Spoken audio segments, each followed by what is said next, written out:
You are listening to an all-new episode of the Model Experience podcast, live from the Model House.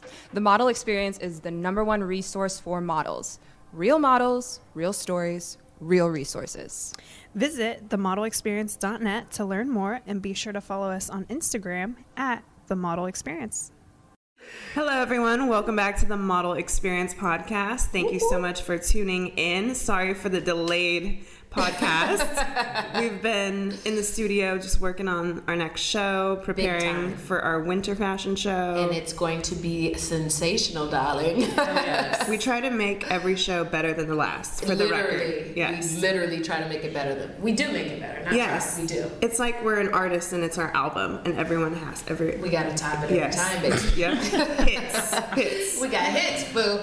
Well, today we have a very special guest in the house. Rio, go ahead and fill everyone in on our special guest. Oh, I'm so excited to announce my friend, Katie Levine, is here. And if you are not sure who she is, let me tell you right now. Google it. Run it down. Yeah, first of all, Google her. I'm not going to play with you, especially not today. No. So Katie is a photographer. I met her on the set of America's Next Top Model, so she has that under her belt. She's also done Annie Leibovitz. She was an intern for Vogue. Correct? I mean... Talk yourself up, girl. I mean, I'm going to go on. You worked for Kourtney Kardashian and her brand Poosh. And then you have also shot for Paper Magazine, I mean...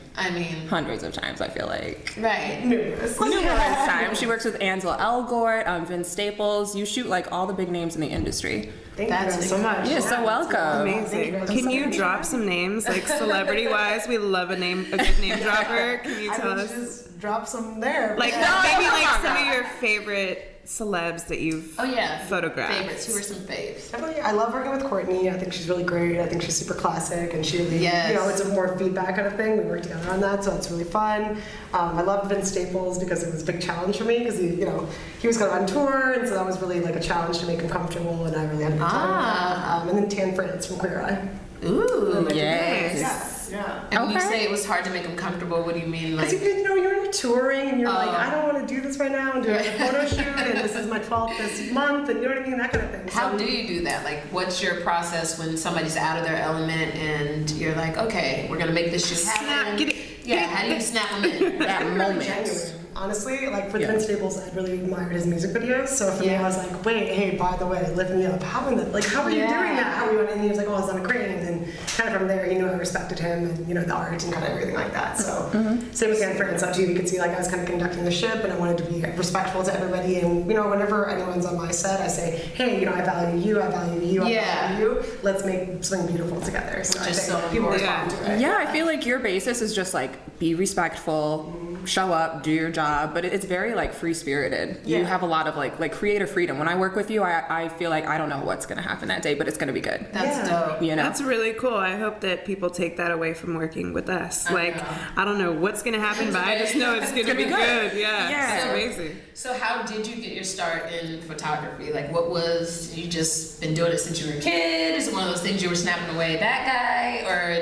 was it something you developed later on in life? My dad's actually a hobby photographer, so I've been using a camera since I was 3. So but then when I was 16, I started doing senior portraits and kind of family portraits. So you're like a photographer. You're a born photographer. It's so funny though. It's like now I'm 28, and it's like, I've been making money for 12 years. How weird. You know? It's a wild kind of thing. I'm charging like $75 for a head. You know what I mean? That's so good though. Yeah, it's great. Wait, so you started at 16 and then, right? Like if my timeline is right here? Yeah. Around 16. So how did you, what was your first big job and how were you able to navigate to where you are now? Because girl, your resume is crazy. I've been looking at you like... What was the creep up to the fashion industry? Well, also, it's kind of like a turtle moving slowly. Like I always say, I'm always on a steady incline, you know what I mean? So I knew that I wanted to do this by 60.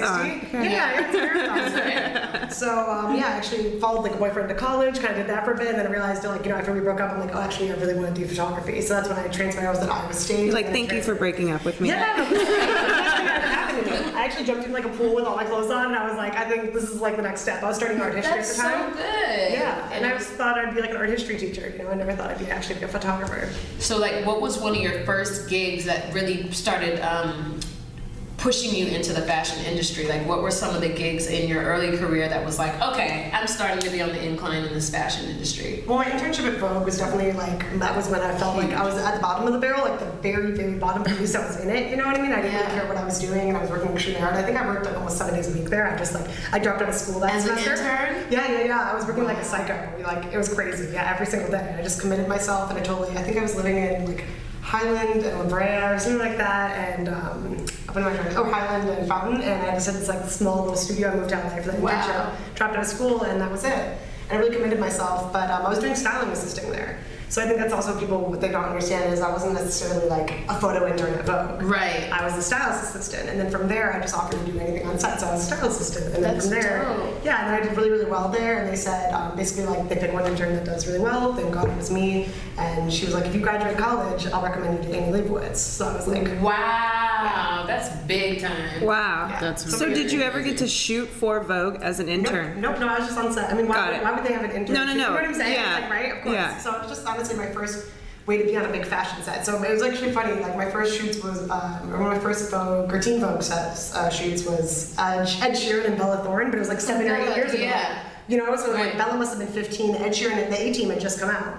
That's so it's kind of crazy. really funny, you know? But that's something that our listeners can take away. It's how you networked, how you used that opportunity, and how it presented another major opportunity, something that pushed you even further in your career. That with the whole Annie Leibovitz, it's like That's amazing. So yeah, and then even at Annie's, so most photo assistants. So what was that like, really quick? Like that whole interaction, just meeting her for the first time. Well, so yeah, and this whole thing is like, it sounds glamorous, like I interned for Annie Leibovitz, but it's an army, you know what I'm saying? Yeah. It's an army that creates her studio and stuff like that, so it's like I was mainly working under people, but when I got there, I was a girl, right? And I was young, and most photo assistants are boys, so I thought I was getting an internship as the photo, like on the photo team, but I was actually the production team.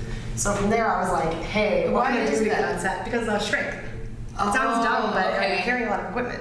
okay. Yep. And so I was like, hey, I'll do anything on set. And I was a little older. I was 21 or 22 when I graduated. And other interns were like 18. So I was like, I'll do anything. I'll drive anything. And then we drive a big truck. And I was like, absolutely. I'll drive a big truck in New York City where I just moved to. Absolutely. So I did that, and then they kind of saw how hard I worked on set, and I kind of just, kept doing that kind of stuff, and just lifting very heavy things. So paint the picture of like one of her productions. So like just huge production, people moving 60 things people. in, and she just 60 walks. people? Wow. So my first time, and then basically from there, I started, doing production stuff, right? But then when they lost a photo intern, and the photo guys saw how hard I worked, and they asked me to be on the photo team. So after 4 months, I was asked. So to be you've on the photo team. outworked everyone, literally. Yes. And we tell people this all the time. Like, People don't want to hear it, and I'm like, Yeah. that's honestly, it's like it was closing my mouth and opening my ears and being helpful.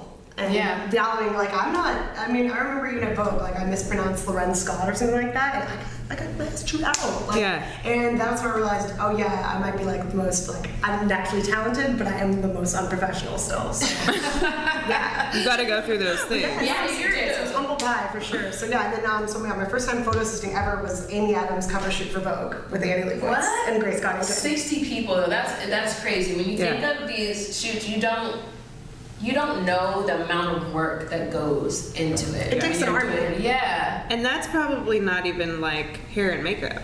Oh, it is. No, I'm not Okay. counting for like maybe 5 or 6 people on each team. Okay. Like styling, hair, Okay. makeup, production, Lighting. photo assistants. Yep. So like each team probably has 6 people in it. Okay. And I don't imagine 10 teams. So. Wow. Which is still a lot, though. Like, is it some? Holy crap. Yeah. Yeah. Yeah. Yeah, and all of our assistants, her assistants totally, they like, my first set they said black absorbs and white bounces, and that just always stayed with me. You know what? Me too. I know to So never really show up. quick, we're gonna highlight that for all of our listeners one more time. So black. Black absorbs and white bounces. And when you say absorbs, okay, break that down for me, because I love it absorbs the light.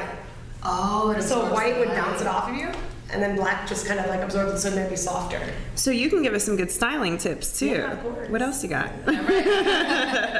Honestly, I think it's just, like it's a control thing when you're doing the light. So how to control it and how to do all that stuff. I learned a lot then. So the darker can make it softer. Yep, exactly. So interesting. Yeah, because like for everything, I just choose black for everything. Like, it's my favorite thing. But I did notice, I did do a white shoot, and I did feel just like more pop. Yeah, I mean, maybe your chin was like lit up instead. You know what I mean? Like usually some people Yeah. have a shadow under here, but then if you have a white T-shirt, that light is going.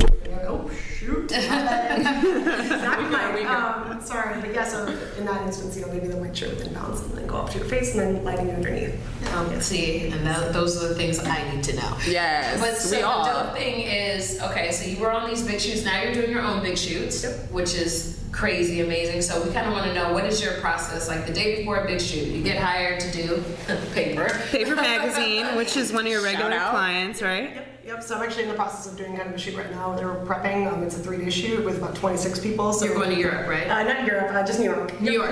Oh. Same freaking travel. Right. So far, but So what's your process? What's your day before the getting push? assistance. I mean, it's honestly probably a week before for a shoot that scale. Yeah. We've probably been working on this for a week, and then honestly, the prep to even get to the ideas has taken about a month and a half. So.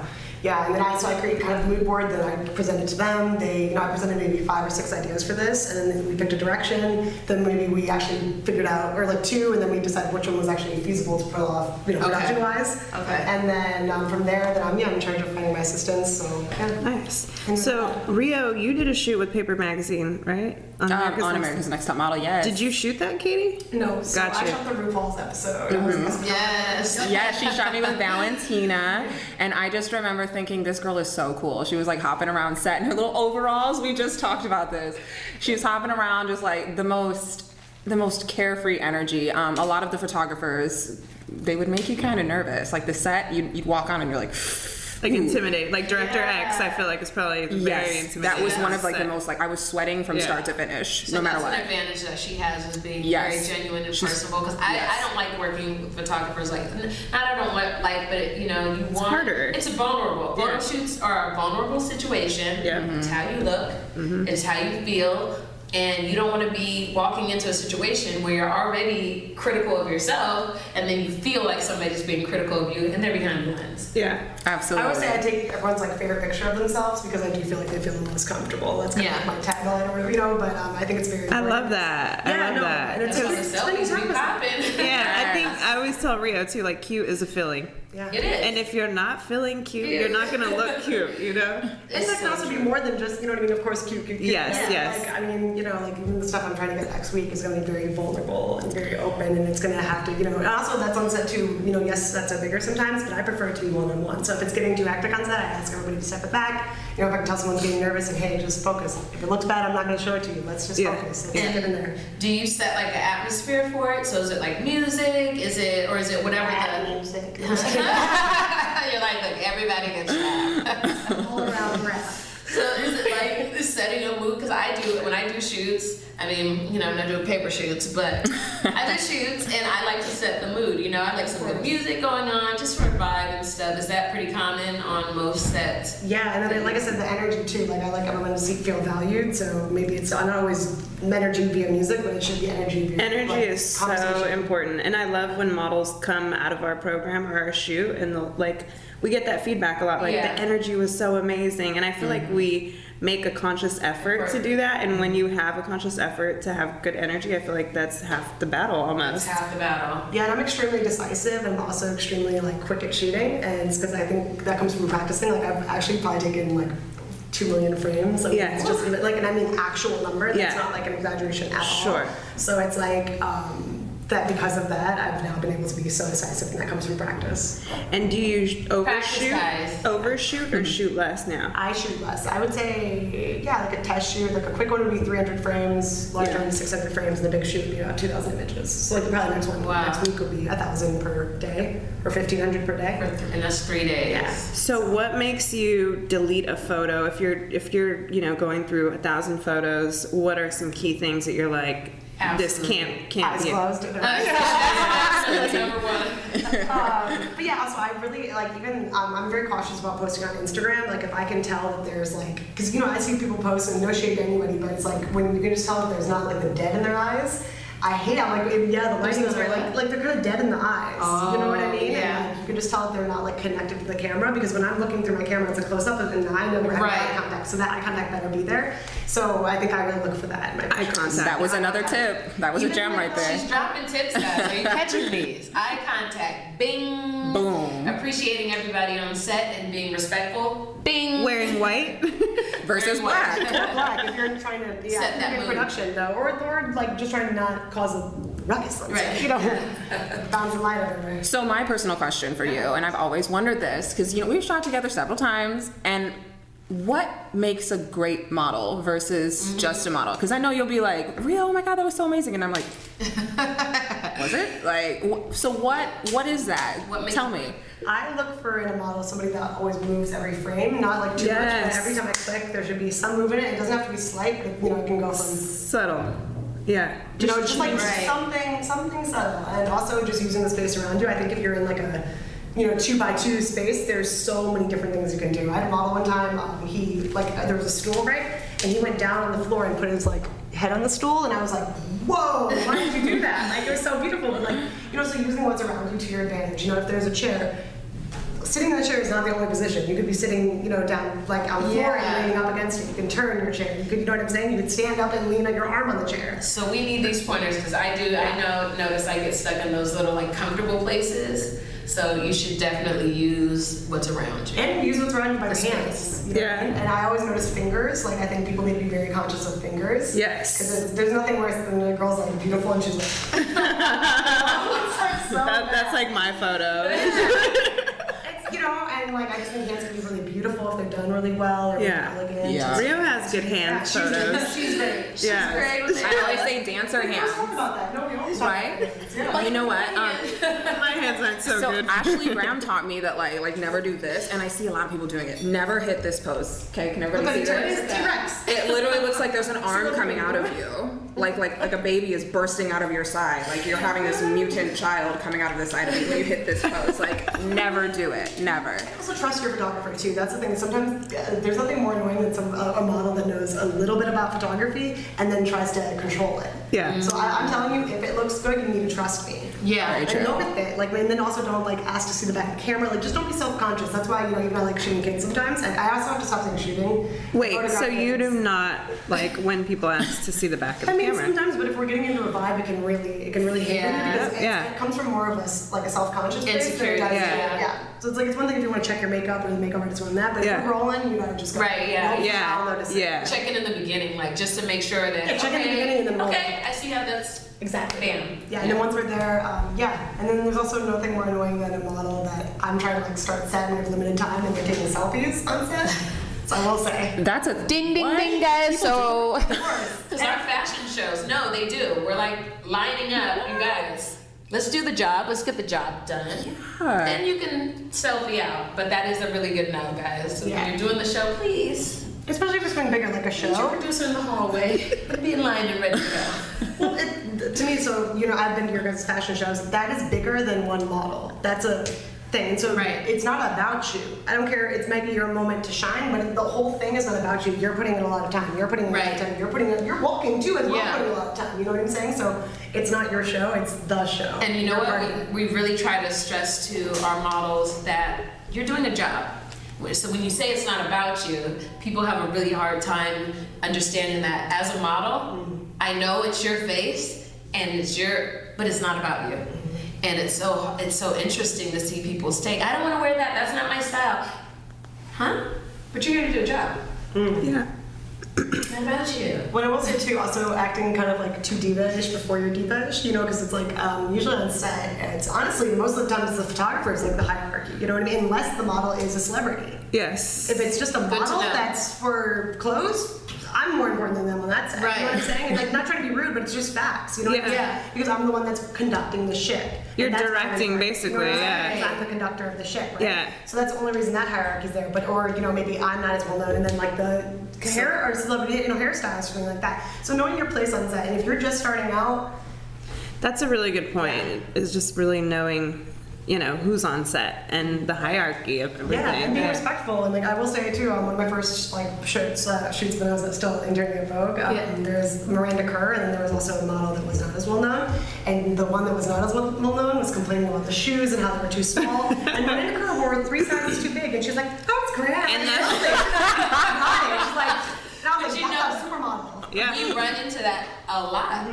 it's like, don't be so complainy poo. It's like, wear the clothes, you look good, Yeah. you're a And I'm not trying to be harsh either on this. No, Yeah. that's this is coming from a Vogue photographer, damn Right. you. Like, And also realizing like things come full circle too, you know, like, by the time I've shot for Christian Cowan, his Vogue spread, so it's like, I was an intern and now I have achieved that goal, Right. and so it's tell us about that. Like, what an amazing moment. It wasn't a big set though. It was just something. It was like for me again. Sometimes you have to have a big production. Next week will be a great example of a bigger production for me. But for that, we just Run and gun? Yeah, I shot all natural light because I'm technical with my camera. Yeah. So in Times Square, and the pictures are crazy. You know what? With Yeah. Ansel, was that like you and him, or did he have a team? Because it seems so intimate. No, it was. I had 2 minutes for my shoot with Ansel Elgort. Literally, like 2 minutes? 60, No. 2 minutes. Yeah, and I got like 16 pictures. You know what I'm saying? It's a real lot. Wow. Yeah. Nice. The So connection. that's when it comes with the practice, because in some circumstances, like 10 friends, we had like the whole afternoon. I was with them for 8 hours. With the Right. whole spiel. right? Yeah. But that was 2 minutes, and I had an opportunity, and I had to crush it. Do you feel like if you're entering the game as a model, how important is it to invest like in the photographer for your shoot? Because I see a lot of people getting portfolios and stuff, and they are gorgeous. But do you think they should really put that investment into the photographer shooting them, or more so what they're wearing, or? I think simple Where's the clothes can be simple. Like honestly, if I was having a model just do a test shoot, I'd say wear black jeans or black tank top or white tank. You know what I mean? Right. Something simple, and then make sure the photographer is good. So if they're spending money to do a portfolio shoot, really try to pick out a photographer that's going to do you justice. Yeah, and also don't like sometimes I'll offer people like maybe a discount because I know they're new or like it's gonna be simple or whatever. But then don't like ask them to retouch 25 pictures and don't be like overly. If you get somebody that's gonna work with you. Usually it's your customer that pays the least that wants the most. Right? Say that. Such a good point. Well, speaking of retouching, I want to know, because sometimes I'm like, that picture of my body is bombed up, but those eyes look a little crazy. Can you just take my eyes and put like from another shot? It's a lot of onto work. those? That's what I was gonna ask. Like, are there times where it's just like It's a lot of work. like, cannot be edited? Can you open her eyes or no? Right. That's like basically what I want to know. Is it like you be like, well, throw it away? It's just gotta go. But also, there's times like where I'm a professional photographer and not that retouches, but I'm not a professional retoucher. So you know what I mean? Like there's people that Yeah. make a lot of money retouching that are advanced. So you can't take my arm and put it on. I'm not sure what to do. Just depending on the picture though. Like for that Vogue stuff, I actually took somebody I took 2 shots and it just happened to blend perfectly, where I was able to overlap it and Nice. and it was fine. So that's the kind of stuff I'm talking about. I need some Yeah. overlapping and blending. Yeah. So it's situational. Well, yeah, that's the situation. Okay, because that's always like. So. What pictures do you like? Like, what makes you choose this is the final edit, though? Sometimes sometimes it just depends on who you're working with. She's got a good eye. Yeah, but it's also not usually my opinion. If it's for It's multiple people. Oh, Right, true. just True. shoot it over. I try to give people lots of options. What about like if it's just like me and you, or you and somebody else? Like what? I usually give people tons of pictures. You do? Yeah. Okay, yeah. that's true. That's Yeah, very I true. just don't retouch them. Okay. If it's Okay. a touch, I don't retouch for Yeah. fun. So what are some things that you can model? Don't worry about it. We'll take care of it in editing. That'll be fast for you, as opposed to some things that will take a lot of time. It's like because during the shoot, Yeah. a Totally pimple, fine. okay. Up pimple, totally fine. Right. Like a dot, but you cannot show up looking wrecked from the night up and be like, Yeah. fix me. Right. Just fix it. Yeah. You can just retouch me, right? Yeah, 'cause Right. it's like some people be like, wait, I gotta put this makeup on the dot. It's like, I can just edit that. What are some things that are not quick fixes? That pterodactyl arm? Yeah. Yeah. Definitely stuff like that. Got it. Yeah. All right, well, last question. What is the difference, in your opinion, or I guess fact, between an editorial shoot versus a commercial shoot? Oh, yeah. I mean, lower budget. No, just So which has That's the lower lower budget, budget. the editorial, correct? Which one? editorial's lower rate. Yes. Interesting. Yeah. Because Why? magazines don't have money. Money. Yeah. Yep. So I mean, that's also been weird to coming from an internship with Condé Nast and then going to actually shooting for more of an artsy magazine. I kind of understand how both processes work, but Right. ad campaigns is coming from a huge company. Well, from a model standpoint, what should they do? What is the distinguishing between not just the fashion, but for them to do? Is it a mood that they need to give? Is it what is their job? I think you're more likely to get a campaign if you have editorials. Okay. Oh, interesting. interesting. Yeah, because it's exposure. Ah. You know what I mean? Yeah. Yeah, So you're for like, sure. oh, we want her for our Ulta ad because she was, you know, In just X, Y, and yeah. Z. Yep. Yeah. So Nice interesting. exposure to editors and stuff like that. And I will say my biggest help in my world has been relationships.